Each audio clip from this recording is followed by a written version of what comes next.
In Superman's Fortress of Solitude stands Kandor, the city in a bottle, stolen and miniaturized by a space pirate before the explosion of the planet Krypton. In this controlled environment, 1 million microscopic inhabitants keep the towering civilization of Superman's native world alive.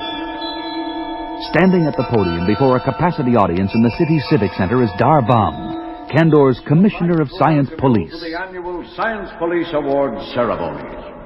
To present the decorations for outstanding officers of the past year, I am privileged to present a man whose visits from the outside world are not nearly often enough. Kal-El, known to most of the galaxy as Superman. Thank you, fellow Kandorians. The job of being a Superman is very different from being a policeman. And so it is with the greatest respect that I call Science Police Officer Ron Za to the podium to accept. Look, a man with a gravity gun! Hello, are you all right? Thanks for fate, you just in time. I'm going to do more than that, Ron Za. He's running away! Look out for that gun! Somebody stop him! Hold on, Kal-El. Let go of me, Ron Za. You're keeping me from Getting hurt. You don't have your superpowers here in Kandor. Not in an environment just like Krypton's. But let me do what I've been trained for. Watch. Over there, Ranza! He's hiding behind that statue! Everyone clear the complex now. You've nowhere to run, you Kandorian scum. Make a move for me and my gravity gun will blast your atoms apart! Blast away. It will save you. Ranza's been hit! But look! His uniform is deflecting a gravity beam back at the tower, and it's... a neat trick, Ron Za. How did you pull it off? Simple, Kal-El. Policemen on Earth are sometimes known to wear bulletproof vests. But we science police in Kandor have gone them one better. Our uniforms repel a would-be killer's ammunition right back to the source. He's in critical shape, but after a few hours in the rehabilitation booth, he'll be completely recovered. And then he can stand trial for attempting to assassinate our distinguished guest of honor. I'm indebted to you, Ron Za. That was a fine display of police work. That's our Ron. Now you know how he got the reputation of being Kandor's finest. After many fond farewells, Superman leaves the microscopic confines of the tiny bottle city as the microwave beamer in his fortress restores him to normal size. And then it's the Arctic fortress he leaves behind as he streaks back to Metropolis and his job as mild-mannered Clark Kent, anchorman for WGBS TV News. Okay, Clark, let's go over it again. Mr. Edge, I wanted to talk to you because... Wait, I think I got it. Mr. Edge, I wanted to talk to you because I really think I'm entitled to more. I mean, it's my opinion that, well, if it's all right with you, of course, could you please, maybe... No, Clark. All wrong. Stop hedging. You just tell him you want a raise and you know you deserve it. That's all there is to it. But, Lois, I couldn't be that blunt. Not with Mr. Edge. It wouldn't be right. Sometimes, Clark, I wonder why I even bother with you at all. That plane's in trouble! The engines are on fire! It's out of control! Oh, my gosh, Clark, it's going to hit the Galaxy building. Can't anybody do something? I can, but not standing around here. I've got to slip away and change to... Look, Clark, up in the sky. Great Scott! Hey, that's not Superman! You could have fooled me! Look what he's doing! I don't believe this, Clark. A man in a weird costume grabbed the fuselage of that plane and is flying it to safety just like Superman would. Believe me, Lois, I'm as surprised as you are. I'd better find a telephone booth and phone this story into the station. Okay, Clark, but the newspaper byline is mine. But instead of finding a phone, Clark Kent finds a deserted alley, and a heartbeat later the soft-spoken reporter sheds his clothes to become the mighty Man of Steel himself, Superman! And a few moments later, at Metropolis Airport, an astounded ground crew has watched an amazing demonstration. Phew. You don't look like Superman, but you sure operate like him. You brought that twin-engine job in on your shoulders and put out the flames with super breath just like a real pro. Yeah, but if you're not Superman, who are you, buddy? I assure you my name is not Buddy. His name is Ron Za, gentlemen. Superman! The real one. Greetings, Kal-El. I knew it wouldn't take you long to find me. You and I have some things to discuss, Ron Za. What do you say we talk in private? About 50,000 feet up? After you. Now it looks like Metropolis has two Supermen. Looks like. I just hope. What is it? I just hope those two are friends. Here we are, leveling off at 50,000 feet. Let's have it, Ronzar. Why have you followed me to the outside world? Because in Kandor, I'm the best there is. You gave me an award that says so. But what does a superior city like Kandor need with an expert crime fighter? You were born and trained there. That's where you belong. I belong here on Earth. I'm better at this than you are. This planet is a mess, Kal-El. With Kryptonian superpowers along with my training, I'll be a super cop. But you know nothing about superpowers. I've had them since I was a baby, and even I make mistakes sometimes. That's because you're an amateur and I'm a professional. Where are you flying off to? I've got work to do. Got to show you what superpowers and training can do. Over the next several days, Ronza of Kandor tries to prove his boast as the people of Metropolis and the world take notice. This is Clark Kent with a WGBS TV News summary. The mysterious super cop continues to dominate the headlines.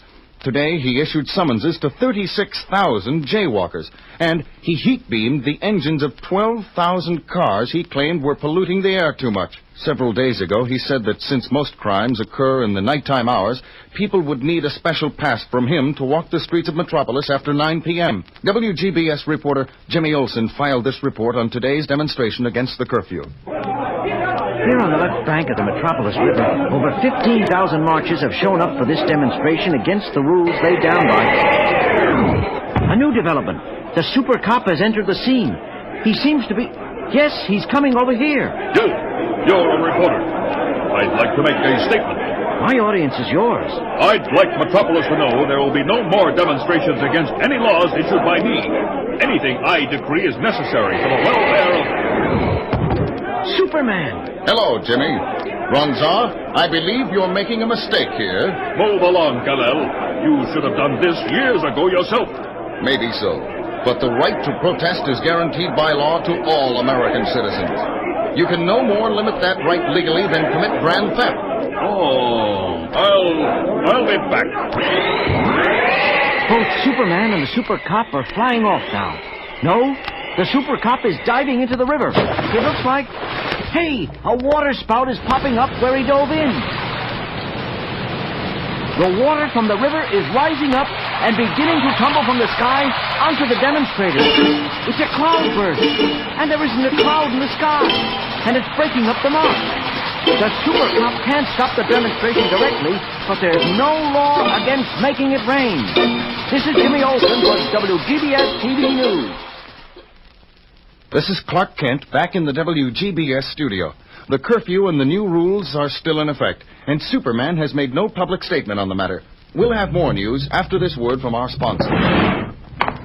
Hey, Clark, where are you running off to? You've got a newscast to finish. This is no time for a coffee break. It's only a 60-second commercial.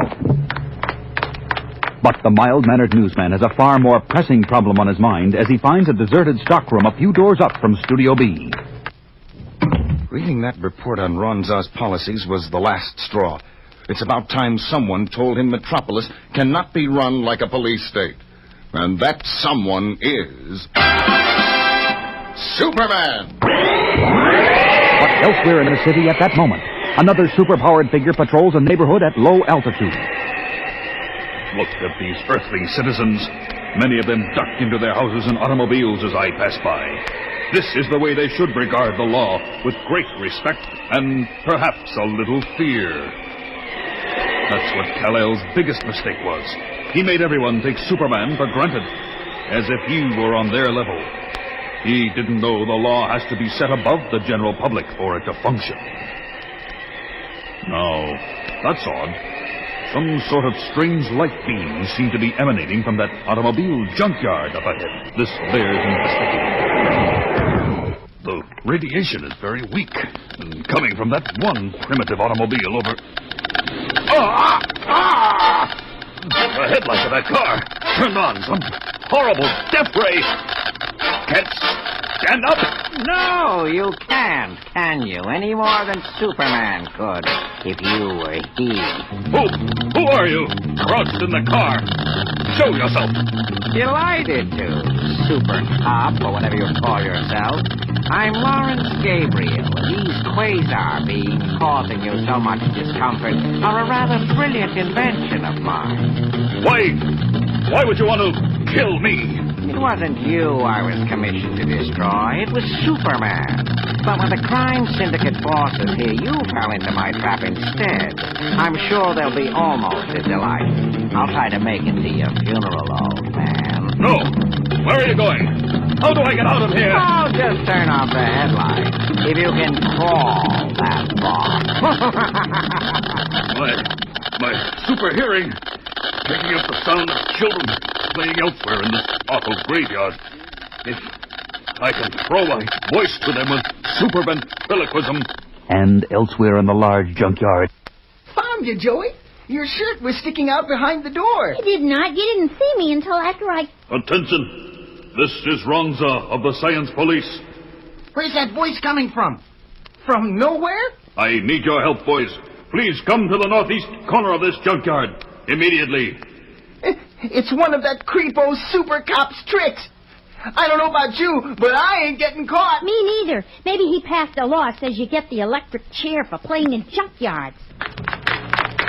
I'm done for. Little children are afraid to come near me, even when I'm helpless as a fish. Maybe Kal-El was right. Perhaps my methods were wrong. That sound. Is there time for hope? Kal-El! Now I know why they call you Superman. No time for that. The switches in this car are rusted and useless.